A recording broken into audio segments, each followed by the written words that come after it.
Ano pa mga kailangan kong ano? Nandito na lahat. Yung wall charger. Yes sir, yung wall charger, portable, tapos yung... Hello guys, what's up? So, for today's vlog, nandito tayo ngayon sa bagong car. Meron kaming B-house. Ngayon meron kaming B-car. Wow, na second car. Second car. Guys, medyo nag-emo ako kanina umaga. Kasi nung ginagawa namin yung B-house, I had to sell my favorite car. As in, talagang pinag-ipunan ko yung car na yon. Inunti-unti ko pagbayad nun, we had to sell kasi we needed funds to finish the house. So for the longest time, I think 2 years, no? For 2 years, nag-share kami ni Trixie ng isang car.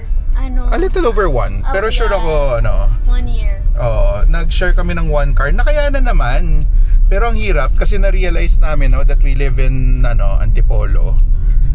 Ang layo, hindi na as accessible yung Grab. Kunwari ga-Grab kami, talagang libo yung mga lakad namin. So sabi namin, we have to get an efficient car.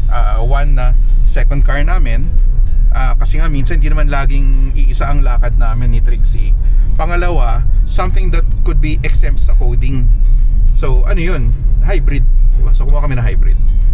Yun, so matagal din namin itong pinag-isipan kasi our other car, the one that we got, was anong tawag doon? HEV?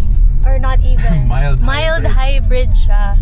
So, it's efficient, yes. Pero syempre, hindi talaga siya hybrid. So, there's really not much of a use dun sa electric part niya. So, now we're like decided na, okay, sige, we'll get another car, the one that we can use talaga. And we've been looking around and nag-test drive kami and nakita namin marami kaming neighbors who also have this car. They have this car. So parang kami, baka paningin yung kunin namin. And now we're driving this car. Yeah. It's called the BYD Lion 6. Yung by the way, shout out to BYD La Union. Layo. You know why? Sila yung may white na gusto namin na color. Meron pa sila mga white, guys. Let me know kung need nyo ng hookup. Need nyo ng plug. And shout out also to our good friends in BDO sa car loan. Si aking friend na si Joanne Pearl ko. Full name para alam nyo paano hanapin sa Facebook. Kasi she can really help you guys out for car loans. Guys, as we said, ubos ng budget namin ni Trixie sa pagpatayo ng bahay. So, we loaned, we took out a loan, an auto loan, tawag dyan. It's actually very efficient kasi kumbaga, 4 years to pay, parang idadagdag mo lang sa actual price ng car, 200. Parang when we did the math, yun yung interest mo na. Isipin mo, that's just additional 50k a year. Okay na yun. Diba? Yeah, sobrang konti lang. So now, we availed the loan, of course. It's more efficient for us. Dahil kailangan namin ng pera pang ikot. We need liquidity, guys. Yes. So, yun. Equity? Liquidity? Liquidity. Akala mo. Ano yun? Teka, punta tayo sa, baka may makapagpa-issue tayo ng sticker. Ay, okay. Try. So, now, ayun. So, we met with our our loan manager. Is she a loan manager? Yes. She's the head of loan. No, I mean like she is our of auto loans. Okay, so we went to Madam Joanne Pearl, and then we signed all the documents needed, and then we also gave her the documents that she needed from us. And then we got our car right away. So mahirap lang nga, sabi nga ni Ed kanina, is that yung color na gusto namin is white, and sobrang hirap maghanap ng white with brown seats. Ayan, so brown yung seats namin. Meron kasing white din yung seats, but the problem is because we have dogs and mahirap siya madumihan. Tas meron kaming friend na sabi niya pag naka indigo pants siya. Indigo, yung Japanese denim na pants, nagmamarka. So yun yung problema. Medyo nakaka-OC, diba? So pag maglilinis ka, parang ano ba yun, may marka yung car. So we just got the brown one to be safe. Feeling ko naman talaga maganda yung white. Pero 'di ba ang white also reflects selective yan sa init. So baka pag super init pag summer, pasok. O Hindi, baliktad, saka pag gano- black basta absorb, di ko alam. Hindi. Ako mas concerned ko yung pag natapatan ng araw, no matagal, mag-yellow. Okay. We will do an in-depth analysis of our first drive of this car because it's our first time driving they call this an PHEV, no? This is a hybrid in the truest sense na pwedeng electric, pwedeng gas. Yeah. The total mileage daw na kaya takbuhin nito, yung total more than 1,000 kilometers. Okay. Ang layo nun. Parang full charge and full tank okay. daw. Ang equivalent niyan, kaya mo raw ikutin yung buong Luzon Loop without charging or gassing up. Luzon Loop, Luzon Loop. Di ko nga alam kung saan yung Luzon Loop eh. Narinig ko lang sa ibang vlog eh. Luzon Loop. Ayun. So yun. And it's so funny. The car is so quiet. Oh my God, parang naka-golf car. Actually, nung nag-event kami noon for Sea Lion. I think Sea Lion 6 yata yun. Yes, yun yung nilaunch niya, naalala ko. Sabi ko nung parang may mga nagtatest, sabi ko, hala, baka makasagasa na, baka yung mga tao di nila marinig. You know what's funny? Kasi sobrang tahimik. There's an option daw. Na Pwede may daw sounds. tayo may sounds. Yung parang, Sobrang tahimik i-on talaga mo, sa labas. tutunog daw siya na parang makina. So I think kailangan natin ipakita sa kanila kung gaano katahimik nga sa labas. Kasi tahimik talaga. Pumunta lang muna kami sa, namin, sa Wait village, Papasticker mo. Magpapasticker kami kasi ayoko Literally. sinisita ng guard sa gate. Kakakuha lang namin ng Oo, car. sabihin ko, sir, may sticker ba? Mabait kaming homeowners. Mabait kami. Wait lang. O, i-pause mo yung car. Sige. Pause the car. Tatanong kayong guard, tapos kayo mag-ano dyan. Okay. Wait. Ano mo yan?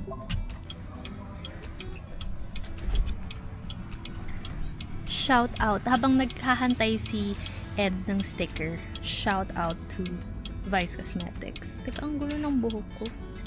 Ayusin natin. Ayan.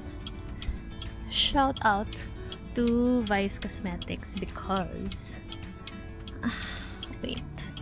Guys, saan po tayo ng buhok? Shout out! Luma no shout out to Vice Cosmetics because I just tested out their newest lipstick. Ayun o, sobrang ganda niya. In fairness.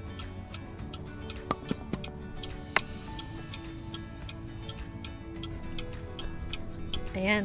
So, we're now here outside the car. As you can see, as you can hear, yung naka-ano eh. Ayan o. Ano yung naka-hazard? So, may tunog. Pero, kung dito tayo sa labas, guys, narinig nyo ba? Sobrang tahimik. Wala yung ganun ng makina. Wala yung ganun. So, like you can't hear anything. So yeah, pag umandar siya, I think yun yung challenge. Kailangan bubusina talaga kasi nga, ang hirap baka hindi marinig ng mga tao outside. And hindi nila mapansin na may car. Kahit yung talaga wala. I can't hear the engine.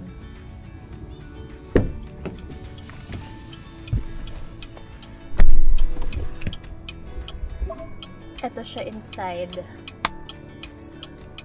Ang laki ng screen. Sobrang laki ng screen. Excited na ako manood ng shows habang si Ed nagda-drive. Kasi para hindi ko siya tulugan. Uy, ano pala to? Ito yung sa roof niya. Siya full. Pero okay naman. Ayan guys, nakakuha na kami ng sticker sa village. Yung next nating susubukan is ngayon, nag-charge ako ng konti sa bahay bago kami umalis. It's at 72%. As per, the specs of the car, it is called regenerative charging. What Meaning, is regenerative charging? sus, kala nyo, di ko alam. Ginugol ko na yan. Yung every time you brake, lalo na yung, di ba, nasa Antipolo tayo, so pa downhill. Every time you brake, it also charges the battery. So in theory, pwede tayong umabot sa sa pupunta natin sa Makati. Zero-sum game siya. Kumbaga wala tayong nakonsumo masyado. Kasi while consuming, china-charge rin niya yung battery natin. So, gets nyo ba? Medyo nalito rin ako sa sinabi ko eh. Pero yun, while it's braking and doing all these other things, even when you use your ICE engine, kasi meron, dahil hybrid siya, pwede mo pa rin siyang gasan eh. While you're using it also charges your battery at the same time. So, yeah, let's go. Okay, yan. So, look at the maps. It's so sleek. It feels like when we were driving, nung nasa nasa Spain kami, we rode a Tesla. And medyo ganito yung vibe niya. Sobrang social. Wow! Nakaka-rich. Nakaka-rich. Oo. Ganda ng map. May papakita ka, di ba? Oo. May nakita ko. Tingnan nyo. Okay. May pipindutin ako ah. High accident zone ahead. Oh.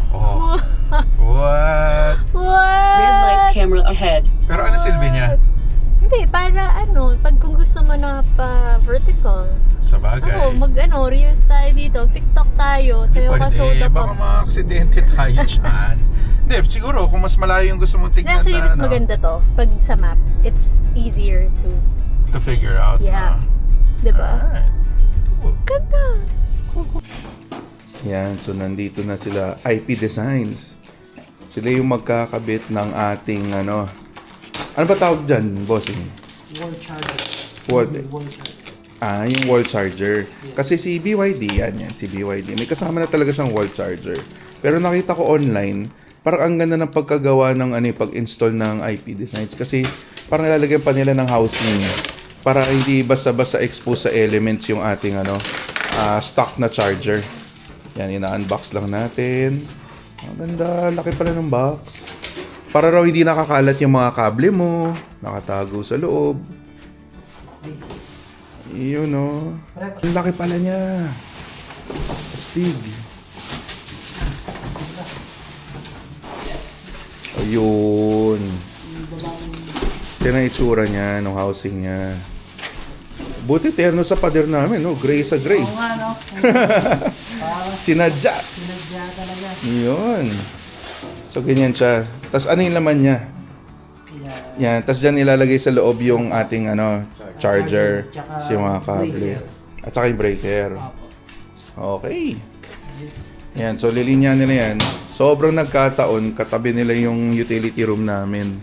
So, nandyan na yung mga natin. Mga breaker, ganyan. Ito naman yung charger ni BYD. Yan yung ipapasok natin sa loob. Yun, Ganda rin nung Ganda rin nung charger ng BYD kung tutuusin Pero syempre, kung yan lang yung naka-expose dito, medyo mahirap Plastic lang yata yan no? So, okay na. Ito, ano naman to? Ayun, bakal. So, enclosure siya. Steel enclosure. Ayan. Remaining ko, yan, nakasulat. 1 hour, Yun. Nakasulat dyan. Galing. Okay. Very good. So, gumagana siya. Napagana natin. Bine-break in ko pa lang kasi itong kotse. So, ayoko muna mag-charge actually ngayon. Gusto ko masagad. Di ba dapat yung unang charge muna Oo, so ayoko i-charge. I-release ko na ulit. Anong tamang procedure dito? Unlock sir ng double click na Ito, naka-unlock na siya. Unlock natin. Double click. Tapos pwede ko na hugutin. Yes po sir. Yan. Tapos hugutin ko na. Yon. Ayos. Ayan, nakabit na yung box natin. Ganda linis.